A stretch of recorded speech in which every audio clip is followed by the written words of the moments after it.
അനുഗ്രഹദീപമാണെൻ്റെ ദൈവം, എൻ്റെ ദൈവം. നിങ്ങളുടെ ഉള്ളിലെ ക്രിസ്തുവിന് എന്ത് സംഭവിച്ചു? ഈ ചോദ്യത്തിന് ഇന്ന് ഉത്തരം കൊടുക്കണം.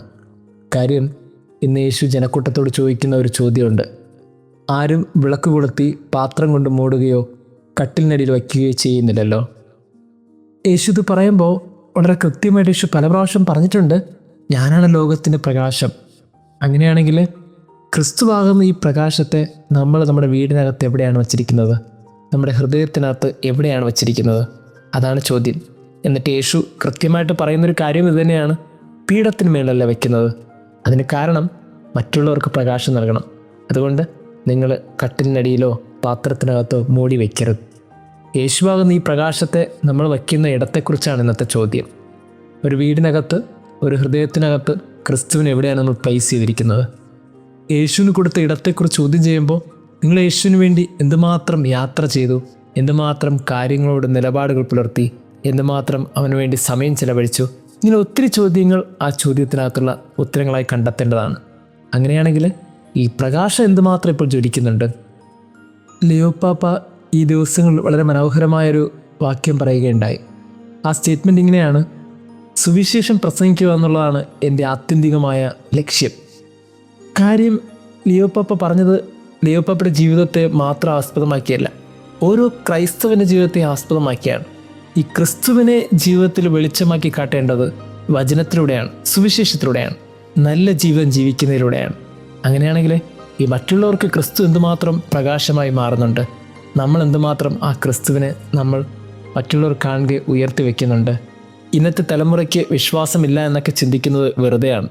കാര്യം കഴിഞ്ഞ ഒരാഴ്ച എൻ്റെ രൂപതയിൽ വിശുദ്ധ കാർലോ അക്കിറ്റിസിൻ്റെ തിരുശേഷിപ്പ് എല്ലാ ഇടവകളിലും കൊണ്ടുപോവുകയുണ്ടായി. യുവജന ശുശ്രൂഷയുടെ നേതൃത്വത്തിലുള്ളൊരു തീർത്ഥാടന യാത്ര പോലെയുള്ള മനോഹരമായൊരു നാളുകളായിരുന്നു അത്.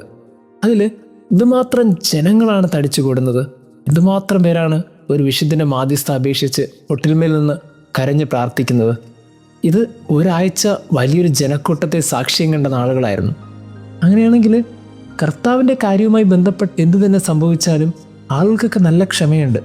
ഈ യാത്രയിൽ എത്ര മണിക്കാണോ തിരുശേഷിപ്പ് ഇടവകയിൽ വരുന്നതെന്ന് പറഞ്ഞത് ആ സമയത്ത് പല ഇടവകളിൽ എത്താൻ പറ്റിയിട്ടില്ല. ചില ഇടവകളിൽ 1 മണിക്കൂറും 1.5 മണിക്കൂറും താമസിച്ചൊക്കെയാണ് തിരുശേഷിപ്പുമായി എത്താൻ പറ്റിയത്. എന്നിട്ടും ജനങ്ങൾ വളരെ ക്ഷമയോടെ കാത്തിരിക്കുന്നു. വിശ്വാസികൾ ആ തിരുശേഷിപ്പിനെ വണങ്ങി ദൈവത്തിന് നന്ദി അർപ്പിക്കുന്നു. ദൈവവുമായി ബന്ധപ്പെട്ട കാര്യങ്ങളൊക്കെ വളരെ മനോഹരമായി നീതി പുലർത്തുന്ന ഒത്തിരി വിശ്വാസികൾ എന്നുണ്ട്. അങ്ങനെയാണെങ്കിൽ നമ്മളിങ്ങനെ ദൈവവുമായി ബന്ധപ്പെട്ട് ചെയ്യുന്ന ഓരോ കാര്യങ്ങളിലും ചെയ്യുന്ന ഓരോ ആത്മാർത്ഥതയ്ക്ക് പോലും അത് ഈ പ്രകാശത്തെ ജ്വലിപ്പിക്കുക എന്നുള്ള ഒരു ബാധ്യതയാണെന്ന് തോന്നുന്നു. എനിക്ക് തോന്നുന്നു നമ്മൾ എന്തുമാത്രം ദൈവവുമായി ബന്ധപ്പെട്ട കാര്യങ്ങൾ സത്യസന്ധത പുലർത്തുന്നോ, നീതി പുലർത്തുന്നോ, അതിന് ആത്മാർത്ഥത പുലർത്തുന്നോ, അതിനൊക്കെ ആ പ്രകാശം ജ്വലിക്കുക തന്നെ ചെയ്യും. ഇന്ന് ഈ കാലഘട്ടത്തിൽ അത്യാവശ്യമെന്ന് പറയുന്നത് ക്രിസ്തുവാകുന്ന പ്രകാശത്തെ ജ്വലിപ്പിക്കുക എന്നുള്ളതാണ്, ക്രിസ്തുവിനെ മറ്റുള്ളവർ കാട്ടിക്കൊടുക്കുക എന്നുള്ളതാണ്. അങ്ങനെയാണെങ്കിൽ നമ്മൾ ഈ ചെയ്തുകൊണ്ടിരിക്കുന്ന ഓരോ കാര്യങ്ങളിലും ക്രിസ്തുവിനെ പ്രകാശിപ്പിക്കുന്നുണ്ട് എന്നൊരു ബോധ്യമുണ്ടെങ്കിൽ അവിടെ തീർച്ചയായിട്ടും നമ്മുടെയൊക്കെ ജീവിതം വിശ്വാസത്തിന് സാക്ഷ്യമായി തീരും. എനിക്ക് തോന്നുന്നു ഈ മങ്ങൽ നിൽക്കുന്ന പ്രകാശത്തേക്ക് കുറച്ചും കൂടി ജ്വലിപ്പിക്കാൻ നമുക്ക് ഓരോരുത്തർക്കും ബാധ്യതയുണ്ട്. ദൈവം നമ്മെ അനുഗ്രഹിക്കട്ടെ. കാവൽ വിളക്കായി കാത്തിരിക്കുന്നൊരു അമ്മതൻ സ്നേഹമാണെൻ്റെ ദൈവം. കാവൽ വിളക്കായി കാത്തിരിക്കുന്നൊരു അമ്മതൻ സ്നേഹമാണെൻ്റെ ദൈവം. ജീവൻ തന്നെ രക്ഷിച്ച സ്നേഹം, ജീവൻ തന്നെ രക്ഷിച്ച സ്നേഹം, പാപത്തിൽ വീഴാതെ സൂക്ഷിക്കും ദൈവം.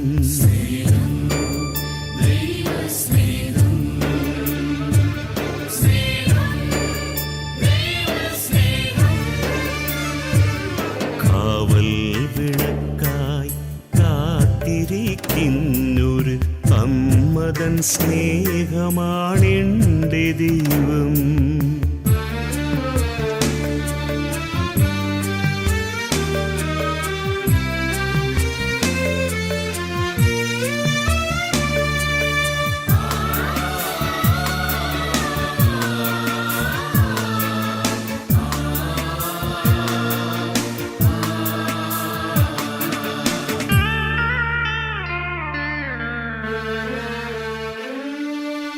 വഴിതെറ്റിപ്പോയാലും വാരിയെടുത്തെന്നെ വാത്സല്യം കാട്ടുന്ന എൻ്റെ ദൈവം.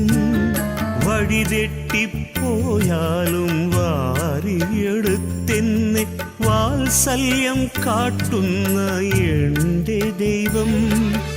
വഞ്ചന കാട്ടി ഞാൻ നിന്നിൽ നിന്നകന്നാലും നെഞ്ചോട് ചേർക്കുന്ന ദൈവസ്നേഹം. വഞ്ചന കാട്ടി ഞാൻ നിന്നിൽ നിന്നകന്നാലും നെഞ്ചോട് ചേർക്കുന്ന ദൈവസ്നേഹം. നിരുപമ സ്നേഹമാണെൻ്റെ ദൈവം. നിരുപമ സ്നേഹമാണെൻ്റെ ദൈവം, എൻ്റെ ദൈവം. കാവൽ വിളക്കായി കാത്തിരിക്കുന്നൊരു അമ്മതൻ സ്നേഹമാണെൻ്റെ ദൈവം. കാവൽ വിളക്കായി കാത്തിരിക്കുന്നൊരു അമ്മതൻ സ്നേഹമാണെൻ്റെ ദൈവം.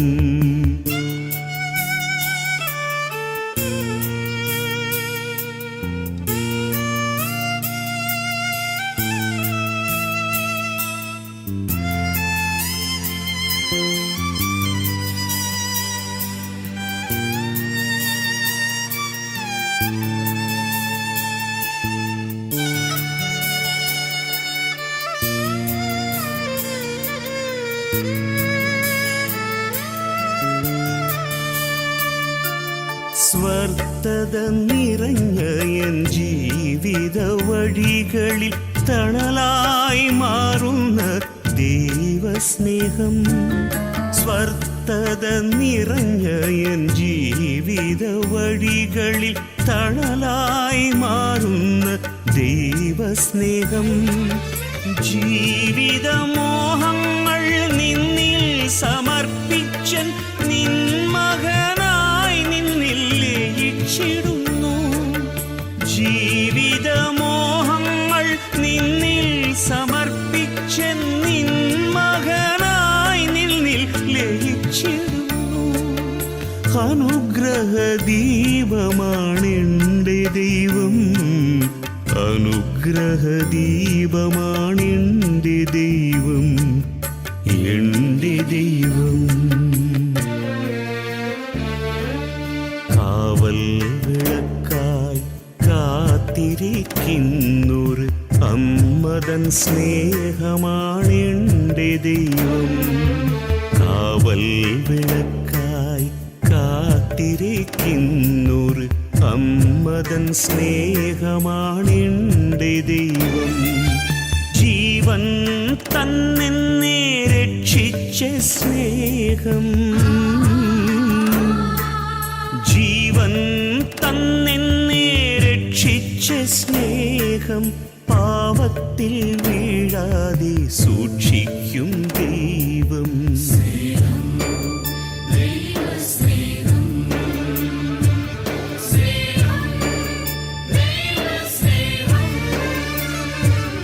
കാവൽ വിളക്കായി കാത്തിരിക്കുന്നൊരു അമ്മതൻ സ്നേഹമാണെൻ്റെ ദൈവം.